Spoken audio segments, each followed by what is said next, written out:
पे जान भी कुर्बान है। इय्याका नअबुदु व इय्याका नस्तईन।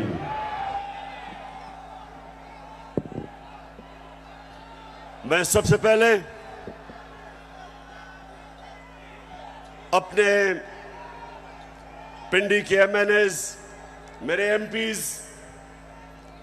मैं आप सबको मुबारक देता हूं, खराज तहसीन पेश करता हूं कि आपने इतने थोड़े वक्त पे ये जलसे को ऑर्गेनाइज किया और माशाअल्लाह लियाकत बाग में इस तरह का जलसा, इस तरह की रौनक, मैं आप सबको, आपको भी, मेरी बहनों को भी, नौजवानों को भी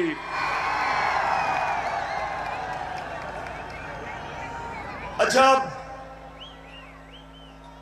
आपने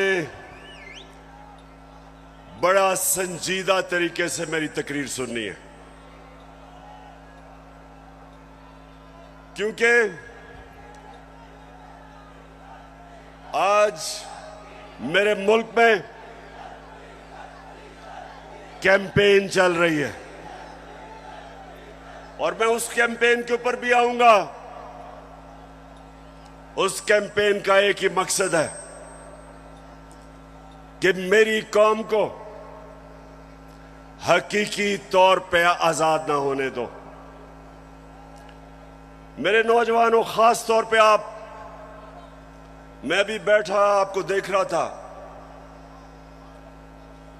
मुस्तकबिल आपका है।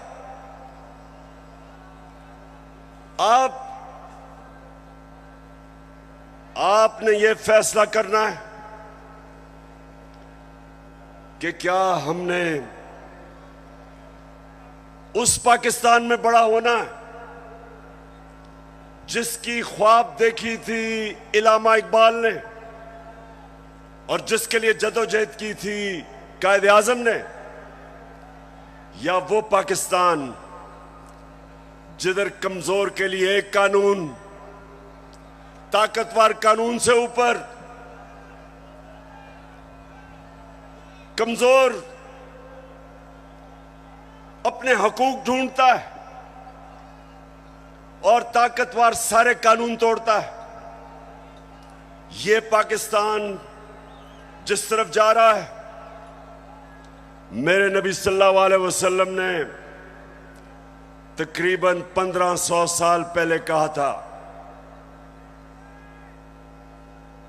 कि तुम्हारे से पहले बड़ी कौमें तबाह हुई।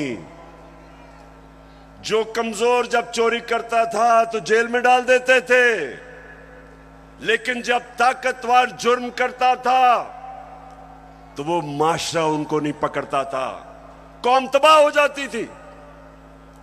आज अगर हमारी कौम एक अजीम कौम नहीं बन सकी तो वो जो मेरे नबी सल्लल्लाहु अलैहि वसल्लम ने 1500 साल पहले कहा था, उस वजह से नहीं हो सकी। जिस मुल्क के ऊपर उसका सारा करप्ट टोला डाकू ईवानों में बैठ जाए और आम आदमी अपने बुनियादी हुकूक की तलाश में हो, जितनी मर्जी चोरी करनी है बड़ा डाकू चोरी करे, उसको पाकिस्तान का जब निजाम, इंसाफ का निजाम नहीं पकड़ता, उस मुल्क का कोई मुस्तकबिल नहीं है। इसलिए मैंने अपनी हकीकी आजादी की तहरीक का आगाज जो आज मैं शुरू कर रहा हूं, मैंने लियाकत बाग से किया, क्योंकि ये एक ऐसा तारीखी जगह है कि जो पाकिस्तान की मूवमेंट में कायदे आजम के साथ लियाकत अली खान खड़े हुए थे, उनकी शहादत यहां हुई थी। मैं ये चाहता हूं कि मेरी सारी कौम आज तैयार हो जाए। जिस जदोजहद के लिए मैं आज आपको निकालने आया हूं, क्योंकि ये आपके मुस्तकबिल का मसला है। इमरान खान का तो अल्लाह सब दे चुका है। वो तो उसका बार बार शुक्र अदा करता है कि जाती तौर पे तो अल्लाह ने बड़े करम किए मेरे पे। लेकिन मुझे आपकी फिक्र है पाकिस्तानियों, जो आज मुल्क से हो रहा है, मुझे आपकी फिक्र है।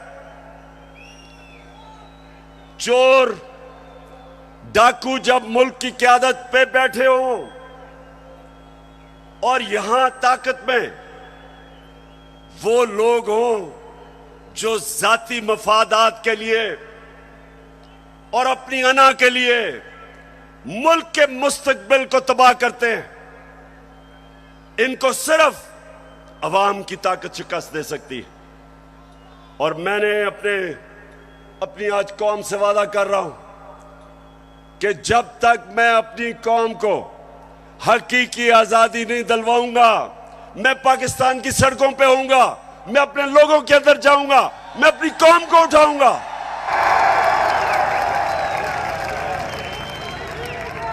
क्यों? नौजवानों सुनो, क्यों इमरान खान को हटाने की जरूरत पड़ी? क्यों बैरूनी साजिश, क्यों बैरूनी साजिश से इमरान खान को हटाया गया? जरा सुने वजह क्या थी। क्या इमरान खान मुल्क के पैसे चोरी करके बाहर बड़े बड़े महल्लात खरीद रहा था? क्या ये मुल्क के पैसे मनी लॉन्ड्रिंग कर रहा था? क्या लोगों की जमीनें चोरी कर रहा था, कब्जे कर रहा था, फैक्ट्रियां बना रहा था?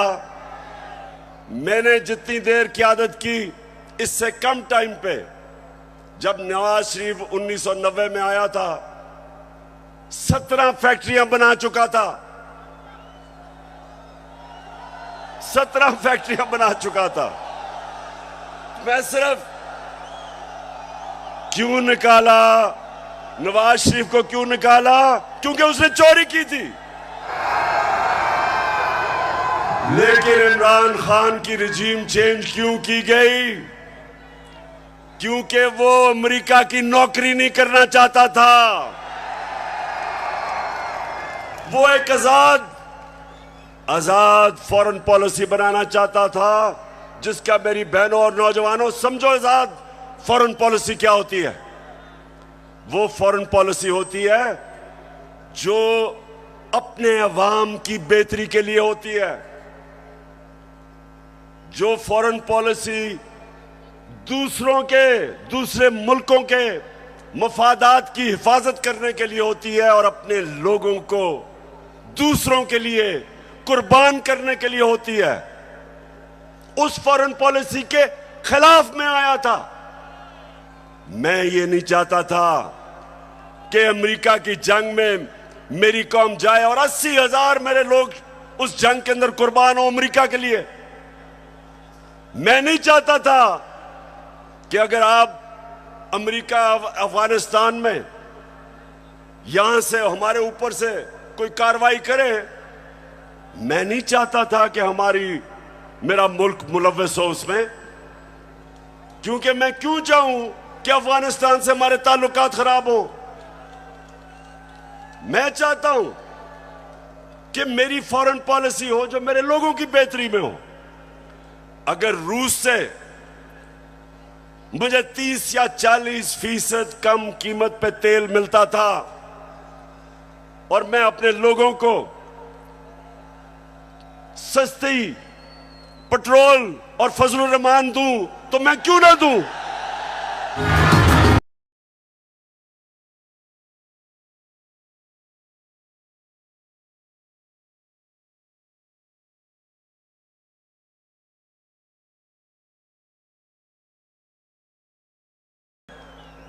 अगर हिंदुस्तान अमेरिका का स्ट्रेटेजिक एलाई, वो रूस से तेल खरीद सकता है और अपने लोगों को पेट्रोल और डीजल 25 रुपए लीटर कम दे सकता है, तो मैं क्यों ना दूं?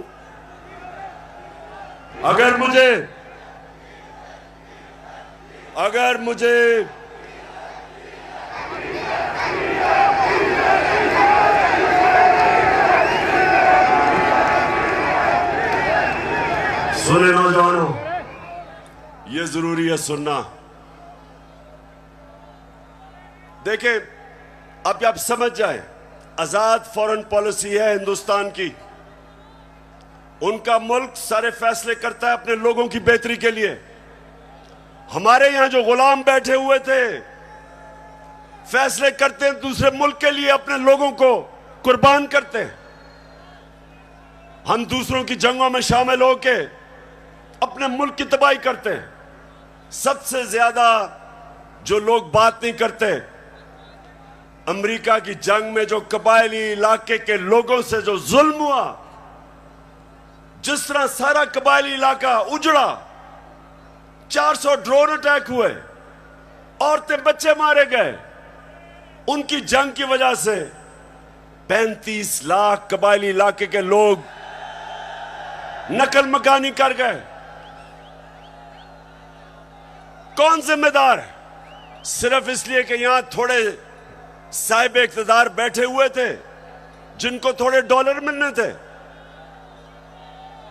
जिन्होंने थोड़े से डॉलरों के लिए अपने मुल्क को वो नुकसान पहुंचाया जो अभी भी कबायली इलाका नहीं उस नुकसान से बचा। दूसरी चीज, मैं हमेशा कहता था कि अफगानिस्तान में जो अमेरिका गया है, इसका कोई मिलिट्री हल नहीं है, डायलॉग से मसला हल होगा। और यह पसंद नहीं था उनको। और आखिर में मैंने, जब वो अमेरिका वहां से गया, तो उनके भी लोगों ने कहा कि जो मैं कहता था ठीक, लेकिन उनको पसंद नहीं है। उनको आदत पड़ी हुई थी शहबाज शरीफ जैसे गुलामों की, और नवाज शरीफ जो सदर ओबामा के सामने पर्ची पढ़ के थैंक यू कहता था।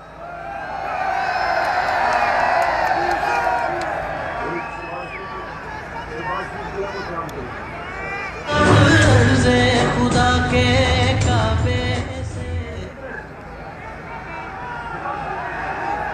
अच्छा सुने, अब ये बड़ा जरूरी है आपने सुनना, क्योंकि मैंने आज आपको खास आगाज करने आया हूं अपनी हकीकी आजादी की तहरीक, और मैं सबको तैयार करने आया हूं। तो सुनने आपने मेरी बात कि पहले तो हटाया क्यों, फिर इनको तकलीफ क्या हुई बाहर वाले मुल्कों को। पहली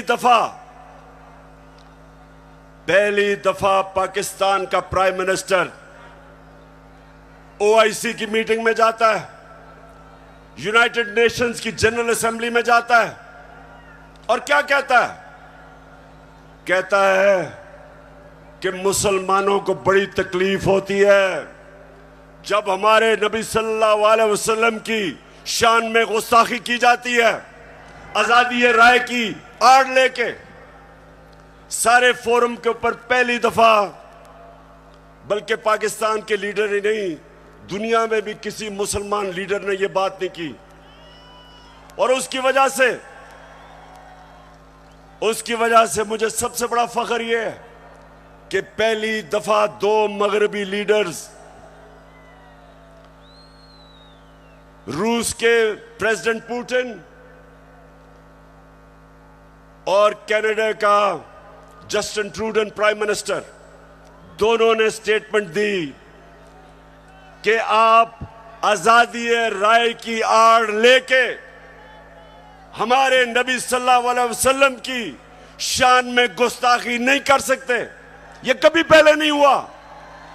और 15 मार्च, जो मुझे सबसे ज्यादा फख्र है, आप अगर मेरे से पूछे ना कि 3.5 साल में किस चीज में सबसे ज्यादा फख्र हुआ, 15 मार्च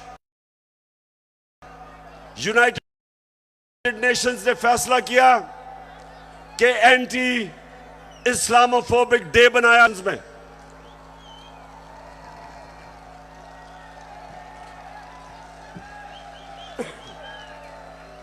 तो मेरे पाकिस्तानियों, ये वो लोग जो आदी हुए थे, वो तिफल क्या गिरेगा जो घुटनों के बल चले, इनके आदी हुए थे, आदी हुए थे, उनको पसंद नहीं आया ये। पूरा साजिश हुई। डोनाल्ड लू ने धमकी दी, साजिश पहले से हुई थी, और इन्होंने तब वो गवर्नमेंट गिराई जो उस वक्त 17 साल के बाद सबसे बेहतर माशी तरक्की कर रही थी। 17 साल के बाद आखिरी 2 साल में 5.6% और 6% पाकिस्तान इकोनॉमिकली हमारी ग्रोथ रेट थी, हमारी दौलत में इजाफा था। उस गवर्नमेंट को गिराया जिसकी रिकॉर्ड एक्सपोर्ट्स थी, रिकॉर्ड टैक्स कलेक्शन, बैरून मुल्क पाकिस्तानियों ने रिकॉर्ड रेमिटेंसेस भेजी। उस गवर्नमेंट को इन्होंने गिराया। किसानों के लिए बेहतरीन जो हमने पैकेजेस दिए, रिकॉर्ड फसलें हुई, उस गवर्नमेंट को इन्होंने गिराया। और उन्होंने गिराया इसलिए कि इनको इमरान खान नहीं चाहिए था, इनको चेरी ब्लॉसम चाहिए था। अब देखो, ये जरा देखें, होके आया हूं मैं, यूएई के होके, अभी मैं तुर्की होके आया हूं, और मैंने उन भाइयों को कहा कि आप हमारे बड़े अजीम भाई हैं, हमेशा आपने हमारी मदद की। और मैंने यही कहा, जब मैं आया हूं तो आप समझेंगे शायद ये मांगने आया है। मैं मांगने नहीं आया, लेकिन मजबूरी है। हमारा जिस तरह माजी में 75 साल में आपने हमारा हाथ बटाया है, कुछ अर्सा आप हाथ बटा। मैंने कहा मैं वादा करता हूं कि इंशाअल्लाह हम पूरी कौम, हम मिलकर दिन रात, हमेशा आपने हमारी मदद की। और मैंने यही कहा, जब मैं आया हूं तो आप समझेंगे शायद ये मांगने आया है। मैं मांगने नहीं आया, लेकिन मजबूरी है।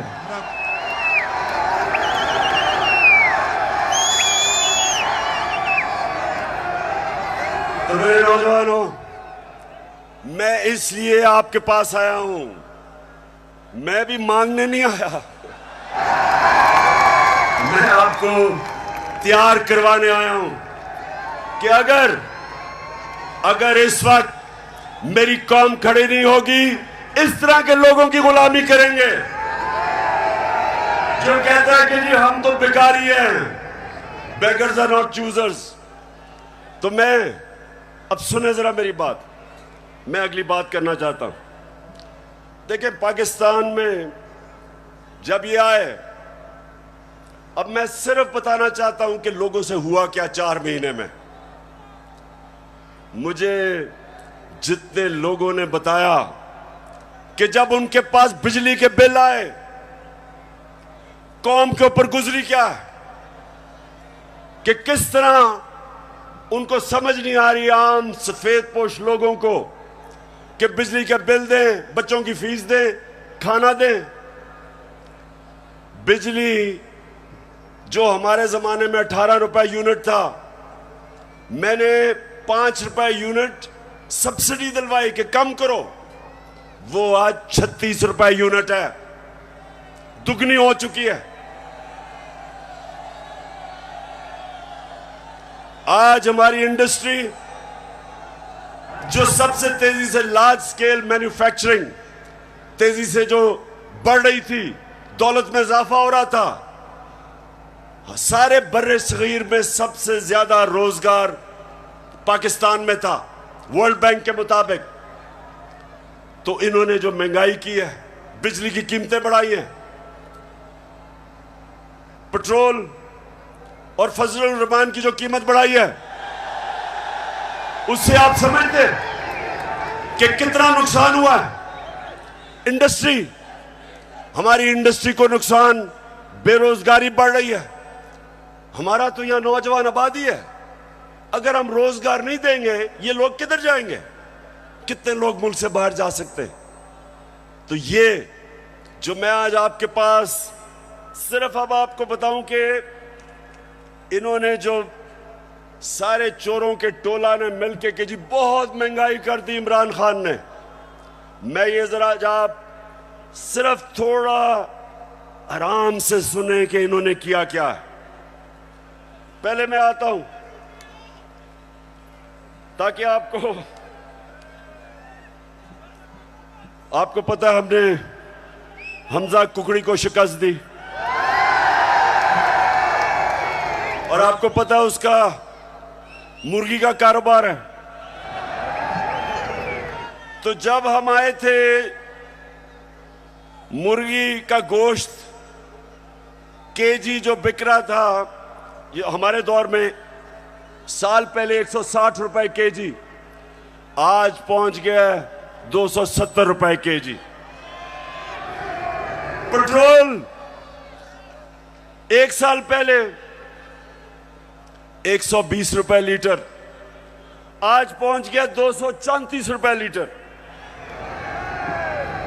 प्याज मैं इसलिए कह रहा हूं क्योंकि आम आदमी प्याज खाता है। साल पहले 44 रुपए, आज 86 रुपए, 86 रुपए केजी एक साल के अंदर। अंडे दर्जन हमारे जमाने में 155 रुपए, आज 211 रुपए। चावल साल पहले 95 रुपए, आज 121 रुपए। दाल माश आम आदमी खाता है, साल पहले 240 रुपए, आज 366 रुपए। चक्की का आटा साल पहले 70 रुपए केजी, और आज 105 रुपए केजी। ये खाने पीने की आम आदमी की मैं चीजें बता रहा हूं, मैं पैसे वालों का हालात नहीं बता रहा, मैं अपने आम पाकिस्तानियों का बता रहा हूं। मसरूर की दाल साल पहले 157 रुपए केजी, और आज 330 रुपए केजी। ये सुनते रहे, ये महंगाई कम करने आए थे। घी साल पहले 850 रुपए, आज 1420 रुपए। और जरा तीन चीजें सुन लें। देखें हमारे ऊपर कर्जे चढ़े हुए हैं। अब जरा सुने, जरा मैं चाहता हूं नौजवानों आप सुने, क्योंकि आपका मुस्तकबिल है। हमारे ऊपर कर्जे चढ़े हुए थे। कर्जे कैसे उतारने हैं? दौलत में इजाफा करके कर्जे उतरते हैं।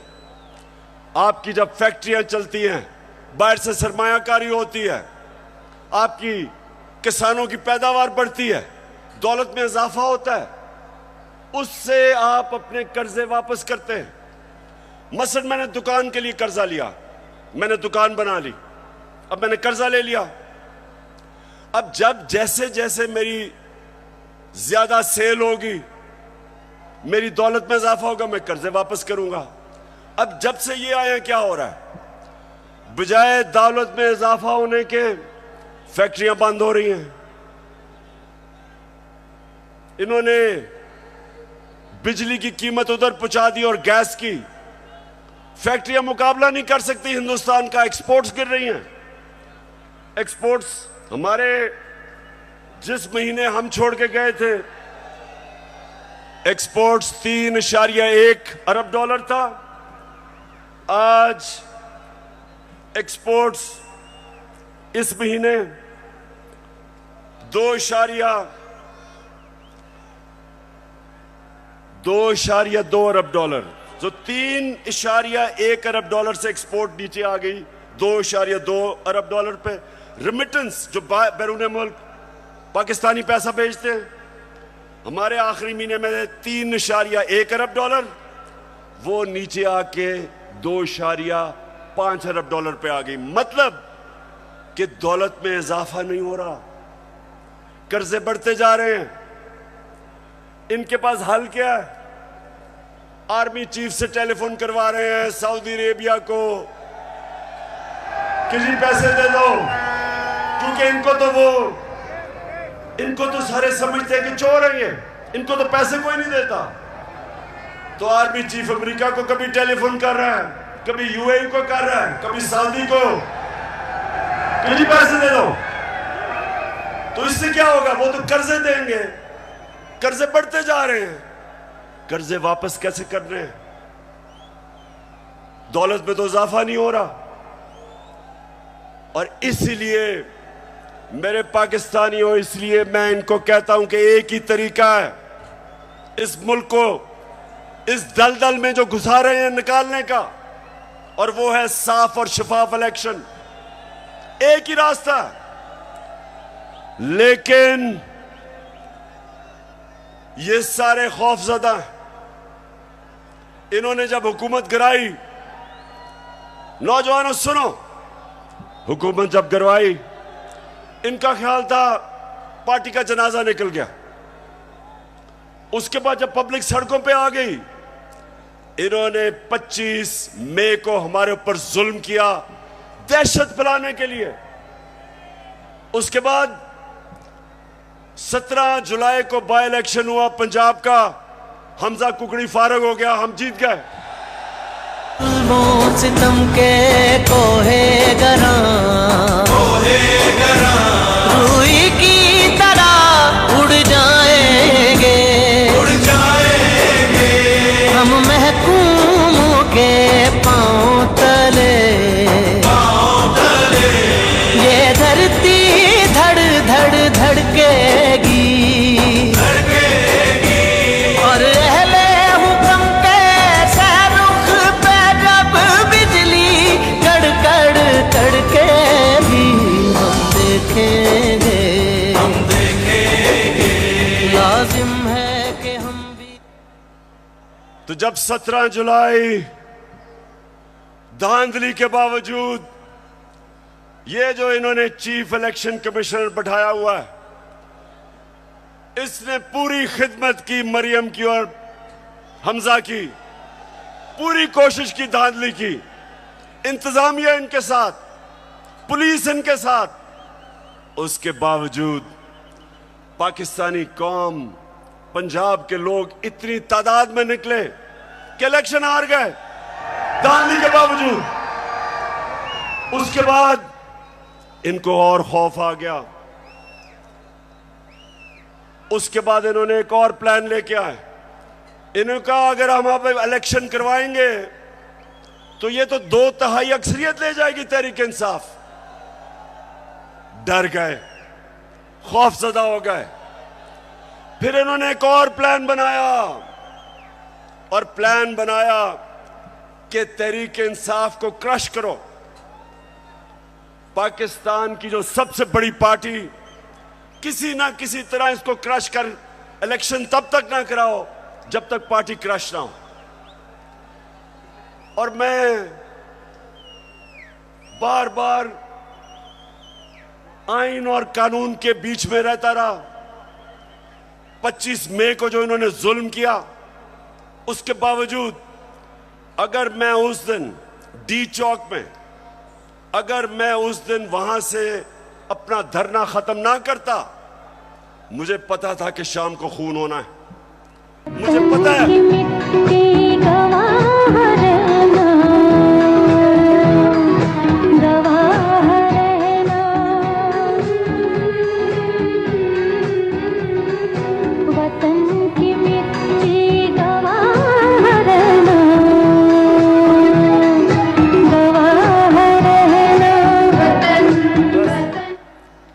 तो मैंने वापस इसलिए 25 मई को मैंने धरना इसलिए खत्म किया कि मैं नहीं चाहता था कि यहां तोड़ फोड़ हो, मैं नहीं चाहता था मुल्क में इंतशार हो, मैं नहीं चाहता था कि मेरे मुल्क को नुकसान हो। और मुझे पता था कि जिस तरह पुलिस ने दहशतगर्दी की और रेंजर्स ने हमारे ऊपर जिस तरह रबर बुलेट चलाई औरतों बच्चों पे, मुझे पता था कि अगले दिन इंतशार होना था। मेरे ऊपर केसेस कर दिए, 16 FIR मेरे पे काट दी। उसके बाद इन्होंने क्या किया, जरा गौर से सुने ताकि मैं आपको अपना अगला लाएअमल बताऊं। इन्होंने किया क्या? इन्होंने उसके बाद फैसला किया कि तहरीक इंसाफ को दबाया जाए। हमारे वर्कर्स के ऊपर FIRs, धमकियां,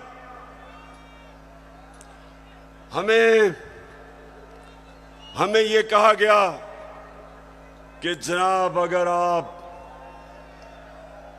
अगर आप किसी किस्म का अगर आपने किसी किस्म का कानून तोड़ा तो सारा स्टेट की ताकत आपके ऊपर आ जाएगी। एक बहुत बड़ा इस्लामाबाद में तब्दीली भी हुई।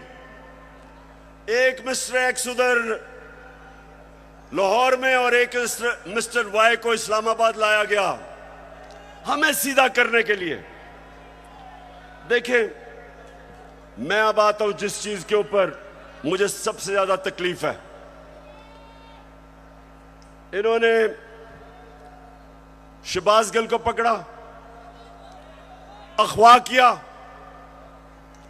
उसको पकड़ के अंदर ले गए, नंगा करके उसको मारा।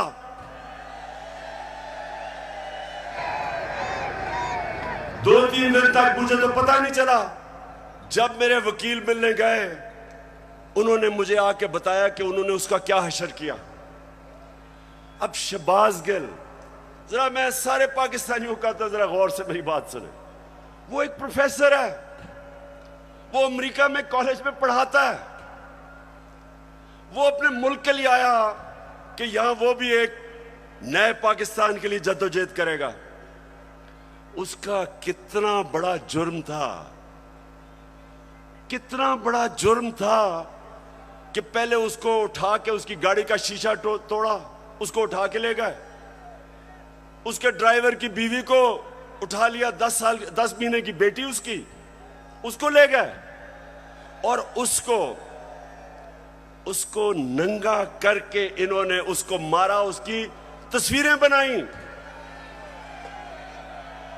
जब वो ज़हनी तौर पे जब वो डिस्टर्ब हुआ तो उसकी तस्वीरें बनाई।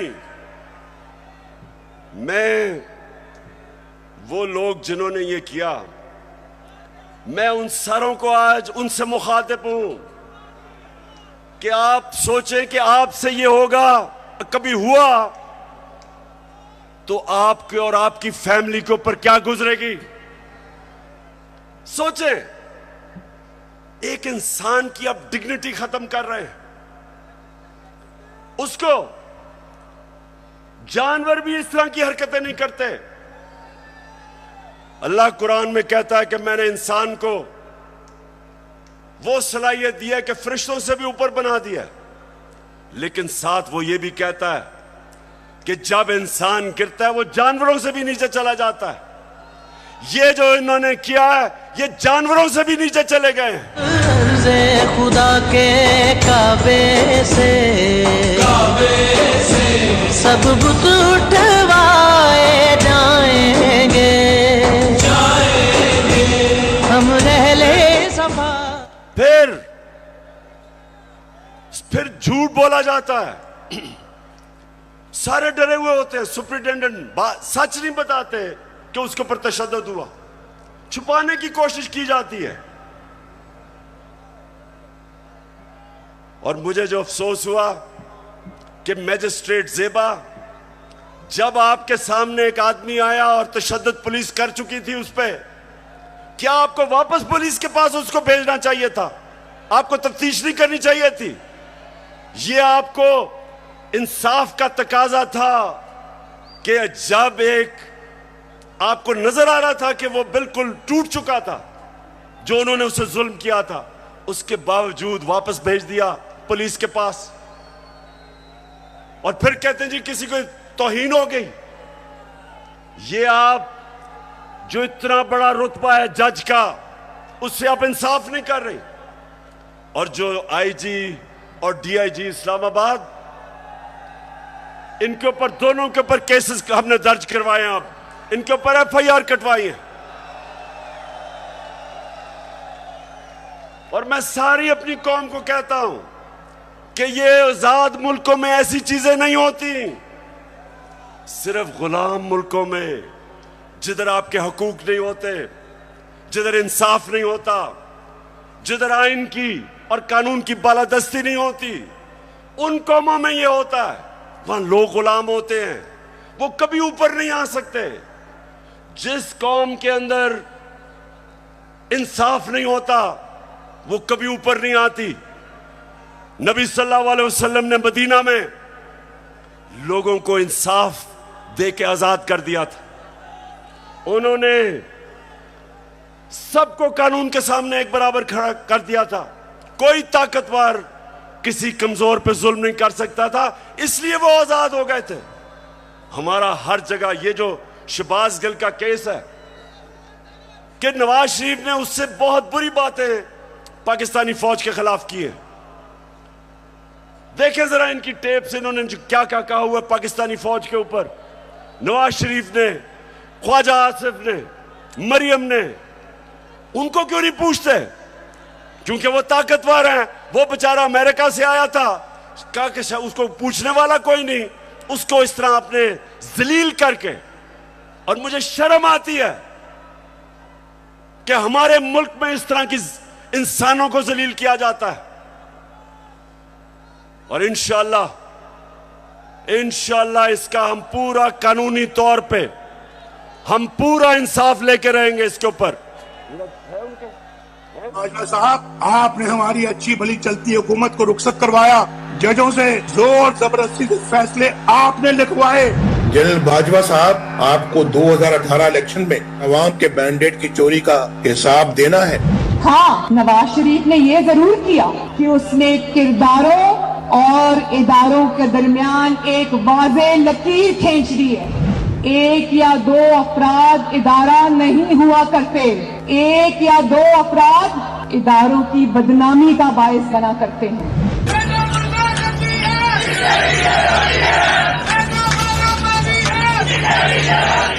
तुम हमें सियासत बतलाते हो, अपने हुदूद में रहो। इसराइल की नौकरी न किया करो। इसराइल के वजीफों पर पलने वाले जर्नलों, अपने हुदूद में रहो। बड़े बड़े रैंकों वालों से भी अपने आप को मुहतरम समझता हूँ, तो सीधे हो जाओ।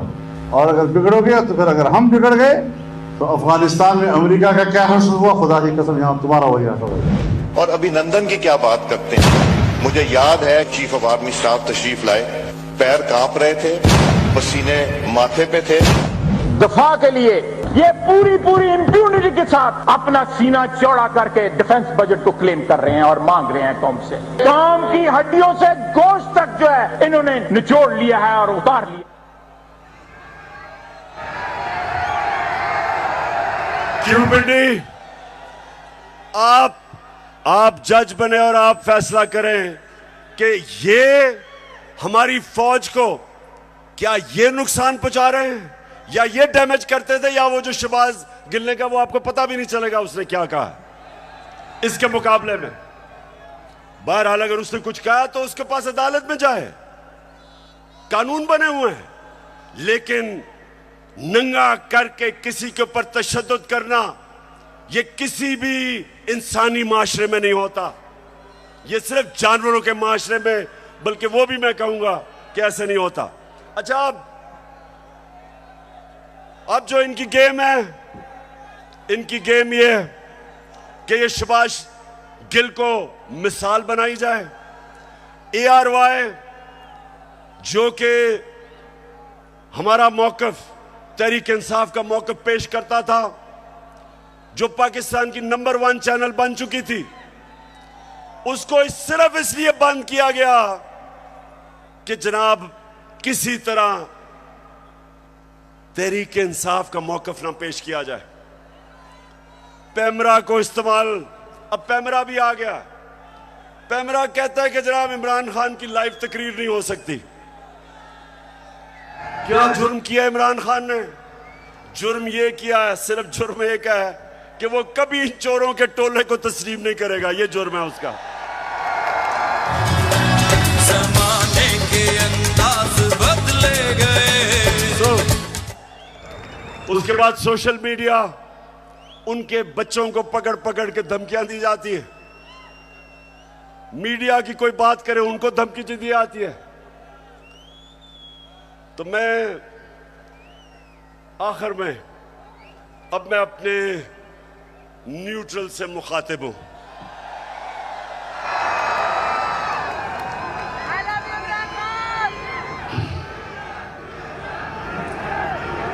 मैं सबसे पहले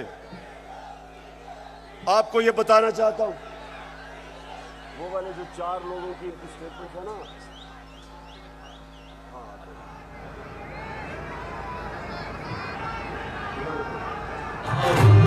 एक मिनट अभी नहीं। अब जरा सुने गौर से, क्योंकि मैं अपने न्यूट्रल से मुखातिब हूं। मैं अब जरा उनको बताना चाहता हूं हमारे से हुआ क्या। जब 25 मई को हमारे ऊपर पुलिस ने तशद्दुद किया, तो पुलिस के अंदर से मुझे बताया गया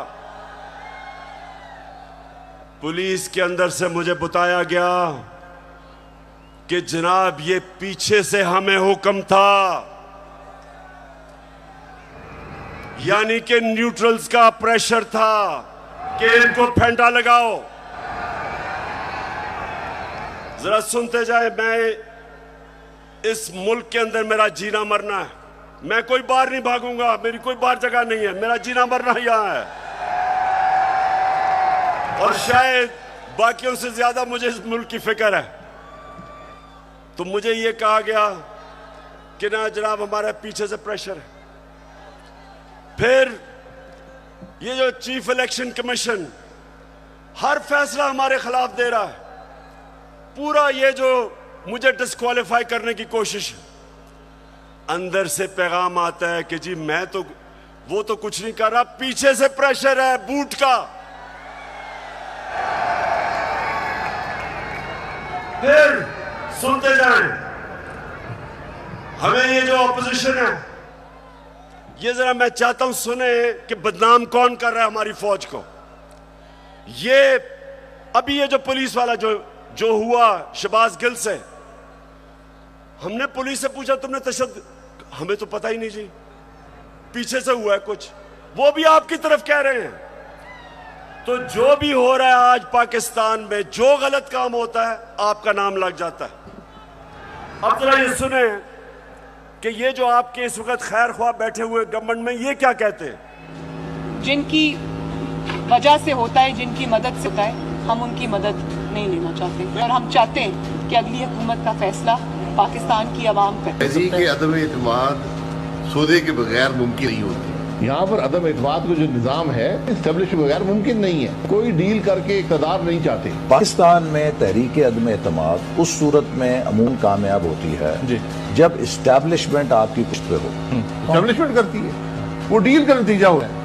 जब भी अदम एतमाद से होते हैं तो यकीनन डील करती है। इस्टेब्लिशमेंट के बगैर अदम एतमाद की तहरीक को कामयाब नहीं किया जा सकता, क्योंकि इस्टेब्लिशमेंट की एक तीसरी कुव्वत के तौर पे या चौथी कुव्वत के तौर पे पार्लियामेंट में यानी मुकल्लम खुद जो है मौजूद है।